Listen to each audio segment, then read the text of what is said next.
10a अधिक 3b बरोबर 50 या पदावलीत जर a बरोबर 2 असेल तर b बरोबर किती? आता आपल्याला या ठिकाणी b ची किंमत काढायची आहे. आपल्याला a ची किंमत दिलेली आहे, b ची किंमत किती आहे ते काढायचंय. मग 10a म्हणजे या ठिकाणी दोघांच्या मध्ये गुणिले चिन्ह असतं. कोणतं चिन्ह असतं? गुणिलेचं. म्हणजे 10 ची a ची किंमत 2 आहे म्हणजे 10 गुणिले 2 अधिक 3b बरोबर 50. मग आता 10 दोन्ही किती झाले? 20 झाले. 10 अधिक 2 चा गुणाकार 20 झाला अधिक 3b बरोबर 50.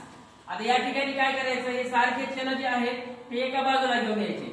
इथे अधिकचे 20 आहेत. ज्या वेळेस बरोबर चिन्ह बदलतं त्यावेळेस ते वजाचे 30 होणार. म्हणजे 50 वजा 20. 50 वजा 20 किती आलं? 3b बरोबर 50 मधून 20 गेले 30 राहिले. आता या ठिकाणी या दोघांमध्ये गुणाकार चिन्ह आहे. बरोबरच्या चिन्हाच्या पलीकडे गेल्यानंतर काय होणार? भागाकार होणार. म्हणजे b बरोबर 30 भागिले 3. मग याचा भागाकार करा. 3 1 3 3 0 0 म्हणजे b बरोबर किती आलं?